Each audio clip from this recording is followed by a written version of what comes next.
So let's dig into today's session. As I mentioned, so I went actually with Gartner. I found some really interesting stuff that Gartner's doing at the moment with research, particularly around tech and learning tech. But I think they also had a very simple report, one to start with, which identified 5 top trends around what's happening in HR in 2022.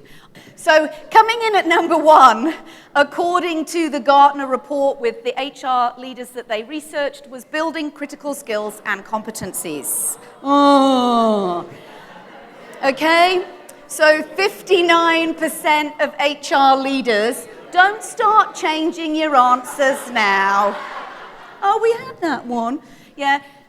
59%, this was the number 1 priority. And as I go into this content, you'll see it's the biggest fear that CEOs have, that we are not going to have the right skills for the future. Because of the amount of change, and I'm also going to dig in that, number 2 is organizational design and change management. I'm going to spend a little bit more time on org design because I think that's interesting. I think some of the trends that are coming through there certainly stood out for me. 3, have we got the right leaders and the right leadership bench to be able to manage the other 2? 4, the future of work. I'm going to talk a little bit about workers. And coming in, according to everybody else in this survey, number 5, diversity, equity, and inclusion. So interesting, okay? And I don't think, if you look at those numbers, it's not a massive difference between their importance. And so I dug a little bit deeper, not necessarily saying that maybe right now in your business, in what you're doing right now, diversity, equity, and inclusion is the number 1 thing that you're focusing on. Again, this cuts across a whole bunch of organizations across the whole globe from that perspective. So what's driving the priorities? Why did it come out? This was interesting in the Gartner report. Let me ask you the question, first of all, hybrid work. How many of you allowed remote work prior to COVID? Okay, how many of you allow it now? Yeah, so what they actually said is 92% of organizations, of leaders, are expecting some employees to work remotely. And therefore, that's why the skills and competencies or capabilities are different and why organization design is different, because actually that's different. What about this other pressure, this other thing?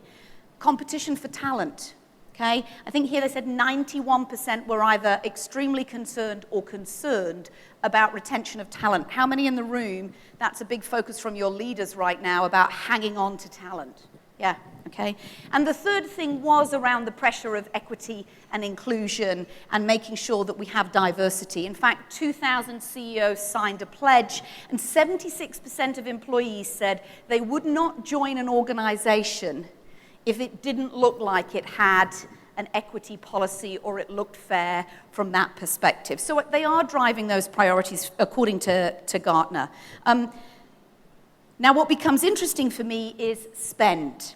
So do you realize, certain surveys say 2025, the L&D budgets globally would be $402 billion. Okay? Now, I'm not asking whether your company's giving you $402 billion of L&D next year, but I am curious. I'm going to share the percentage increase globally that they think is being invested. Why? Because number 1 is skills and capability, and 2 is organization design, and the future of work is changing things. 48% across the world are apparently saying 48% are saying they've got an increase. They've got more to spend on L&D because of this problem. It's actually only 40% in the Middle East, MENA, and Europe region. Some of the other regions have a little bit more. So your 60% was much higher than I'm seeing as the global industry average. So that's good. We've got more voice at the table. We've been talking about that a lot. L&D is being looked at an awful lot more to solve some of these bigger problems. So good news and bad news. Some of you have got to try and do more with less. Some of you have got to do more with less. And some of you have got to do more with the same. But we are getting a bigger investment. So Gartner said this was number 1. I looked at a few other sources to try and understand what they were saying too. LinkedIn Learning, I think they're biased because obviously they're also going to say, yes, L&D isn't moving. But I thought some of these were quite interesting statistics around the fact that L&D is more cross-functional, it's more strategic, they have more voice at the table, and they're reshaping a lot of what they're doing. It was also that today's managers need supercharged soft skills to attract and retain talent, was some of the things that came through. So I then turned to my favorite. Who knows my favorite writer of a lot of this content? Josh Bersin, fantastic, thank you very much. I love his content. If you aren't following him, follow him. Does great podcasts, great content like that. Do think he's overcomplicating things a little bit, but I'll come on to that at this moment in time. And also the World Economic Forum, live right now in Davos. They are talking about 1 billion people will need reskilling and lifelong learning by 2030. And it's interesting, Chris, if we go for the competition of breakouts, is going to talk about transferable skills. So if we don't know what the skills are that somebody needs by 2030, how do we make sure we've got people in our organizations that are lifelong learners and have the capability to pick up anything they might need to learn? And so he's going to talk about assessments that can help identify those skills and where people are right now and how they can develop that. So I think that's quite interesting. The other interesting thing for me is the opportunities to learn and grow became the number one requirement to a certain extent, most influential thing as to why somebody would join an organization. It was 9 2 years ago, and it's jumped all the way up to 1. So the role of learning and development plays a huge part in attracting the talent to be able to come to you. And again, percentage that they focused on from this is again LinkedIn Learning, but they basically said leadership and management training still comes out top, but this whole thing about upskilling, reskilling, digital, but I don't know about you, this upskilling, reskilling, I had to dig, what does that really mean for your organization? Why is that so important? And I'll come into org design as to why it becomes so relevant. Josh Bersin talks about the new hard skills, the technical skills people need. How many of you are doing a digital transformation in your organization? Yeah, how many of you have been doing a digital transformation for ages? Yeah, okay. The new hard skills to do the job is changing. I think this is interesting. I know we've got ELR in the room. There was something just looking at a Costa coffee barista no longer just needs to know how to make a cup of coffee. There's now so many variations of the cup of coffee, but they also need to know how to take a drive-through order. They need to know how to manage an app order. They need to know how to manage the loyalty app. They need to be able to answer questions about that. Actually, new hard skills to do the job, it's just becoming more and more complex. Yet our job descriptions and maybe even our training remains a lot of the same, what we were teaching them originally, or even our expectations. So I think those new hard skills, in fintech, we've got banking in the room. They need different skills to be able to manage the fintech industry. Omni-channel, there's a lot of retailers in the room. We're expecting different skills in order to be able to manage all of these multiple things. So there's a lot of new hard skills. Forget we also need to teach people coding. We also need to teach people there's hard skills just in them doing a more complex job. But there's also harder soft skills. And soft skills perhaps used to be known as the easier thing to do. Perhaps this room appreciates how hard it is to change behavior. Bersin calls them power skills. He thinks they need a new name rather than soft skills because they've been kind of like downgraded. So what are the power skills everybody needs? And he also spent quite a lot of time. There's a great podcast. We'll include the link in your post pack. He spent quite a bit of time looking at those power skills and how do you train those power skills. What do you think power skills are in today's world? Shout it out. Resilience, yep, fantastic. What else? Pardon? Foundational skills, yeah, to a certain extent. What else? Empathy, yep, absolutely. What else? Pardon?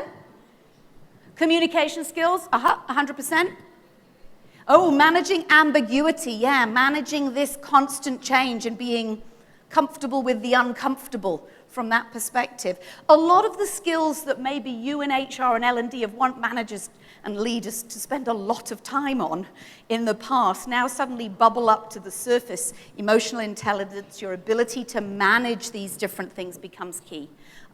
What Burson did spend a little time on is talking about the fact that these power skills have to be in an experiential, immersive experience for you to be able to train them.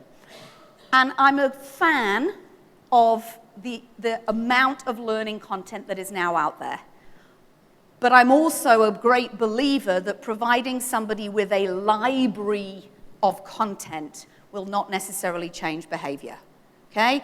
Just like, I don't know when was the last time you walked into a library and picked up a book and actually said, okay, this is something I'm going to learn, and then apply. A library of content in different formats can be great, but it's not necessarily going to change behavior. So we did talk about the classroom experience, but not just one way, but the real immersive classroom experience. He also talked about a great way to change these power skills is the usual 360 that makes everybody go, I didn't realize that's what I was doing, and then a coach or a mentor that helps you unpick the uncomfortable feedback. Simulations, immersion, virtual reality, obviously we're fans of that. From a VR perspective, we believe that's going to really help people understand themselves and practice in a safe psychological environment. And then enabled nudges, micro-learning. There's a lot of Exonify customers in the room right now from a point of view of frontline, but also those nudges that we can start to get. AJ will talk a little bit about that in Viva, those daily nudges from Microsoft Viva that could be reminding you of behavior, you should do something different. So a lot of work for us to do basically to develop these power skills. So a breakout, table conversation. I've talked about power skills, we've said some of the words, but there might be hard skills as well as power skills that your organization is expecting right now. Quick table conversation. What are the top 3 skills your organization, and this is where I think community becomes interesting, because hey, I didn't realize you were doing that, that might be something we might want to do. What are you focusing on? And if you could, maybe one person can scribe, so not everybody needs to, but if you can just, what are the top 3 skills your organization is focusing on? Empathetic leadership. Empathetic leadership, okay. Building on our empathy skills, fantastic. Keep going. Go, Andrew. Hi, everyone. Good morning. So we are talking about the common theme at our table was feedback and coaching, massive feedback and coaching and leadership. Okay, fantastic. Yeah, feedback and coaching. How do we start giving that effective feedback? One from here. No, it's him. No, it's him. Niels, no, you. I wasn't listening. We decided on resourcefulness. Resourcefulness. So, as the organization identifies what specific skills, hard skills, or power skills that we want to develop. In the meantime, we expect all of the employees and all the team members to be resourceful in upskilling and training themselves and finding. Great. So actually we're expecting everybody also to go out there and be learners. Okay, so 5 distinct different things. Anything else somebody says, yeah, but we had another one that we really want to share. I saw a lot of you nod on data and data analytics. Shouted, pardon? Systems, using the systems, yeah, everything that we've got. I don't know about you, but I'm still learning teams. Thank goodness Saish and Sandy regularly tell me what we should be doing. Like anything, you're still only using a percentage. What else? Resilience. Resilience, fantastic. Yeah, learning about resilience and understanding. What else? Shout it out. Intentional application. Intentional application. Ooh, yeah, we like that. And measuring the result of those things so that we actually can see that what we've learnt we're doing and observing that behavior. What else? Pardon? Collaboration. I love that you bring that point up. I was sharing this at the beginning with some of the team. Pre-COVID, I used to do a couple of simple table exercises with senior leaders, and it would take on average 15 to 20 minutes for them to solve what I would consider to be a fairly simple collaboration exercise. Now at 45 minutes, I have to stop the exercise and say, okay guys, time out. Yeah? Because their collaboration muscle has not been exercised enough. And I'm seeing more and more their lack of ability to really just get on and connect and listen and change and swap. And I think that's quite scary. I think the more we can get into experiences, and I know Matt will talk a little bit about that, of creating this environment where collaboration is just a stronger exercise. Yeah, we need to be exercising that muscle, just like apparently going to the gym once a year is not sufficient. Who'd have thought?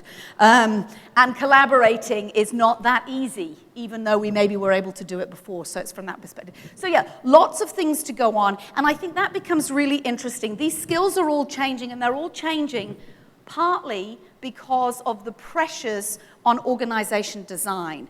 I found this fascinating. I don't know how many of you are going through an org design change. Okay? Few people right now. Maybe you've been going through an org design change for the last 10 years, okay, as we figure things out. But here's the pressures. Here's what they said. Why is it becoming even more of a hyper requirement? First of all, this whole thing of the new hybrid world of work. That is requiring a change in the way an organization does. Maybe not your frontline team, because your frontline team are still at the front line, but your back office team are changing the way that they operate and how all of that works. Also, your essential workers are deskless, and how they stay connected and how they do. You can no longer bring them in for a training program. You can no longer just keep kind of like doing the old way of doing things, and so the org structure needs to change. Digital transformation, you all mentioned, a lot of people are doing that. This was the one that fascinated me. The extra pressure is industry reinvention. Like we mentioned, oil and gas are suddenly going to sustainable energies, omni-channel for retail. You're looking at fintech for the banking sector. You're looking at just the Costa Coffee barista needing to be multi-skilled and capable.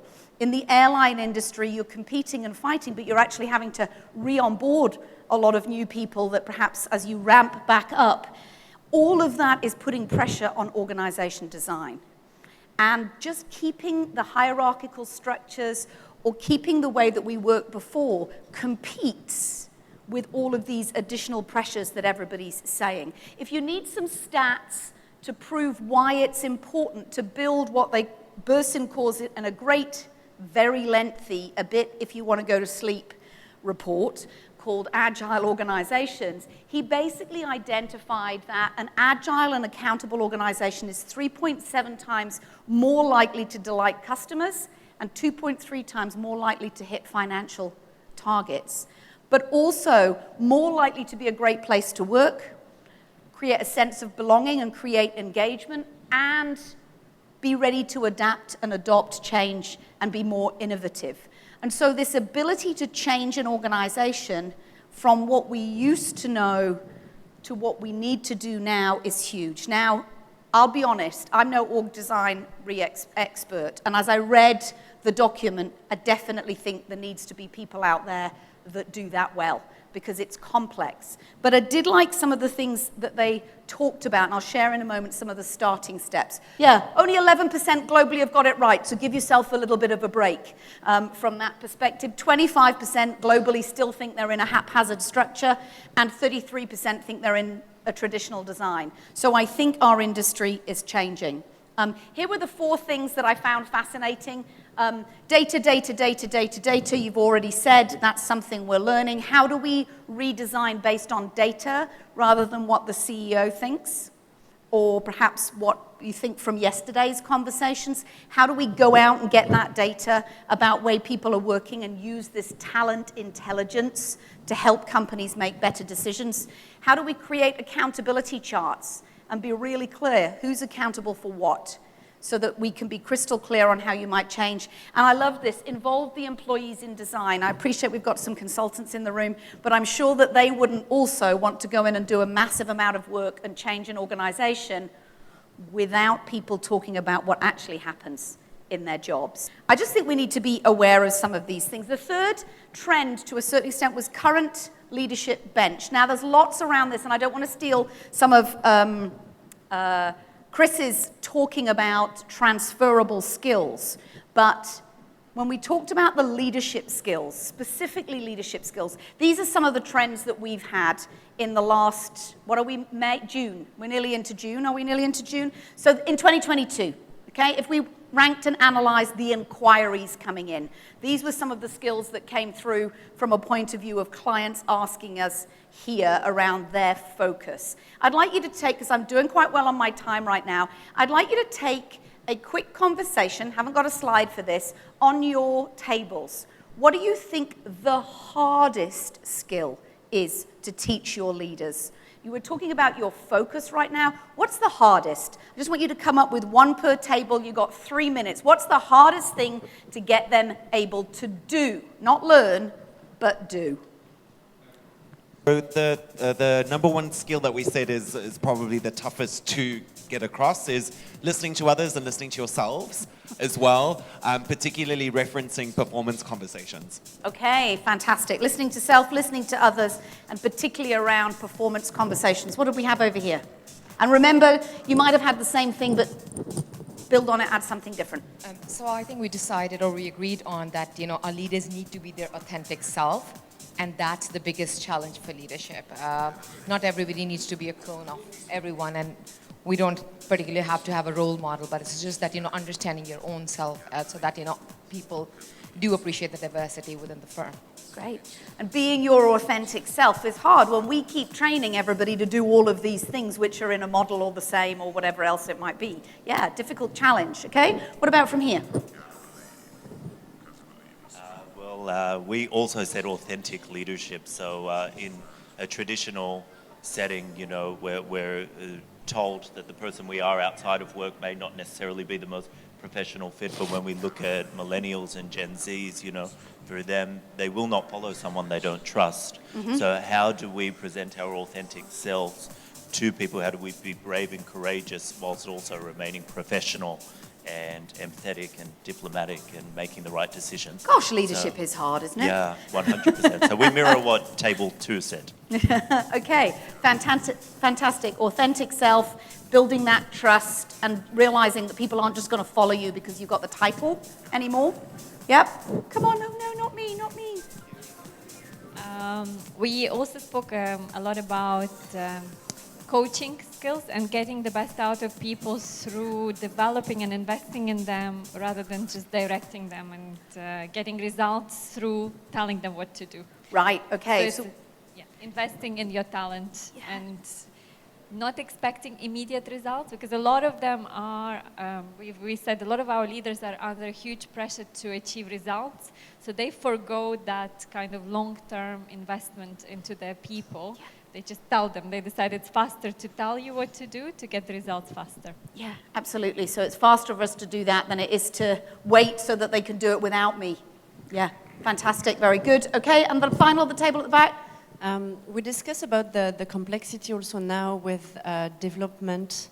Like, people have a hard time to see how they can develop themselves, and they see their manager or their leader to develop them or the company to develop them, and at the same time they're not giving the proper time or they're not giving their self-dedication, and we find it hard, bringing things together. We were discussing like e-learning, we're seeing as before, as something, it was really good. Like, now people don't have the time to even watch something for like 5 to 10 minutes. So there's a certain complexity, and leaders want us to accelerate on development, but the population sometimes is a little bit...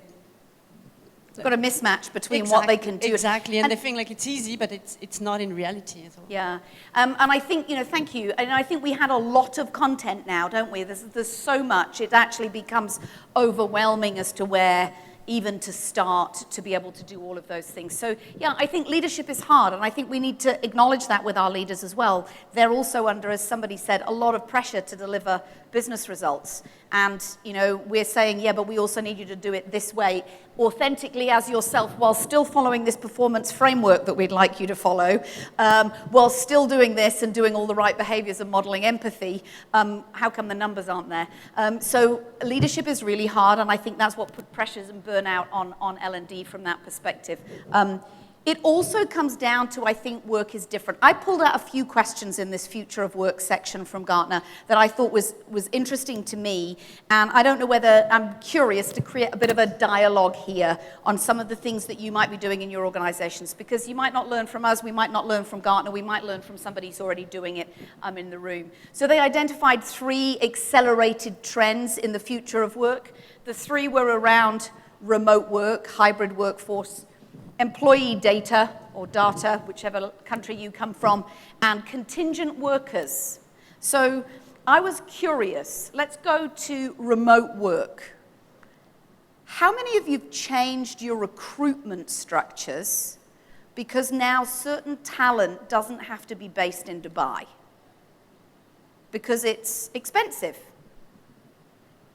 Yeah? Julia? Sorry. Hungary, for example. Your tech team's in Hungary? Yeah, so our tech team is in Hungary because basically everything they do is remote and they can work at any time, and their support team is all across the globe. So basically we only have an IT person for printers and so on. Yeah, and he tells you to switch it off and switch it on, yeah? Okay, excellent. From that perspective. All right, fantastic. Who else? Who actually physically, I'm wondering, moved a team post-COVID? Because I know a lot of you have international organizations and that changed, but they actually moved a team post-COVID, just in front.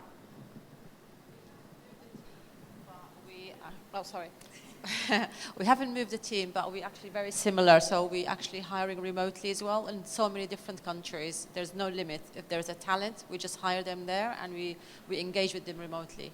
Okay, fantastic. So it suddenly starts to change from a business perspective, the costs of some of the people that might be based here. But that requires a mindset shift from the leadership team. My next question to you is, how do we manage performance then? Because if performance conversations were difficult when they were under our noses, how are performance conversations working when they're not?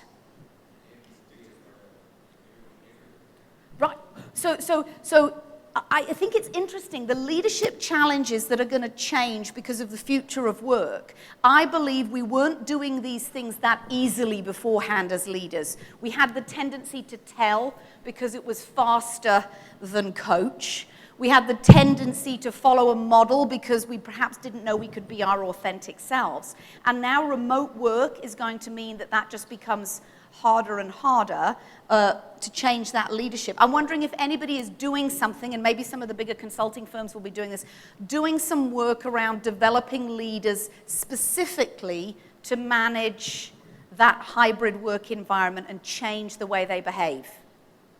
Yeah? I'm sure you are at Accenture, I'm sure you are at PwC. There is a lot going on. So for those that are in some of the smaller organizations, I'd just be flagging that. What are the ways that we're going to differentiate and at the same time make sure people feel like they're still part of the culture? So I think measuring remote work. Okay. Measuring remote work, maybe with regards to measuring remote work, logically it would have to be based on completing tasks. Right. And then how do you define a work culture in order to retain and attract new talent? Yeah. What is the work culture? So it becomes the interesting thing. So remote work, contingent workers, both come back to employee data. How do we use the data? But how do we not just become so task or data oriented that we don't have a vibe, that we don't feel like we belong, that we don't have that sense of, okay, I'm just a number so I can switch. Yeah, it's especially if they're hybrid, so you have some that are on-site and then remote. It's difficult. I mean, I know we, as Biz, fairly quickly, as the office started to open, we have the luxury of a big space. You know, normally this has got about 40 plus desks in the space you're sitting in right now, and we all operate in here. And it was fairly quick when we were able to come back that people were like, I quite prefer the vibe. Maybe not on a Friday. Funny that. But I quite like the vibe of being back in the office. That feels more productive. It feels more like a culture. Yes, I can be highly effective sometimes. When I'm at home by myself, I can get through a lot of stuff, but I don't get the vibe. So yeah, difficult. And I think it's going to fall on us. Again, in L&D and HR to suddenly say, well, now I've got to make those remote people feel as connected as the people in the office. And of course, it's going to be way easier for me as a leader to walk up and have a conversation with Natalie. If she's here, she feels like she's, you know, more in touch with what's going on, and I've forgotten to repeat that. Employee data becomes very, very interesting, and again, I think you all need to become data analysts and use that information to determine what's going to go on. And I'd be asking you the question, are you using lagging data? Data that tells you how many hours the person did on learning, you know, their attendance, their show up, whatever else. Or are you actually using live data, which AJ will talk about in Viva? Are you working out who's collaborating with who in an organization? Viva Insights will tell you whether your managers are having conversations with their team, if not maybe frontline, but if they're in the office, how many of them are talking, how frequently? What's that conversation like? What is the data telling you right now that will give you a well-being metric in your organization? How burnt out is everybody? Who's actually sending messages at midnight? Thanks, Matt Wilkins. So he did actually let us know this week he's doing a split shift. But, you know, so what is that data telling us? I think it becomes interesting. And then finally, contingent workers. So this is the terminology that now the law in the UAE is allowing us to have more of that. Traditionally, it was hard. But these people that are not full-time, but I don't think we manage that well. Who's got a big contingent workforce? They don't work full-time. They aren't contracted. They're suppliers, they're partners, they're whatever. In Jumeirah, they have that? Yeah? And that's with some of the support teams. Right. Yeah, external contractor but you want your housekeepers to feel as connected to the Jumeirah culture as if they were an employee, yeah? And a lot of businesses are making financial decisions to use contingent workers because it's maybe safer or easier or more adaptable, more agile, but you've got to make them feel like they're part of the team. And then how do you not have a culture of haves and have-nots? My number one, though, interestingly mirrors this table. My prediction, diversity and equity, we haven't got an awful lot of time. I do think it's a huge thing. I know that Matt's going to do a little bit in his debrief in a VR experience that actually looks at conscious bias and how do we start to build those skills and be what I think you called aware of self and aware of others in the VR immersive experience. So I think that becomes really key, absolutely critical.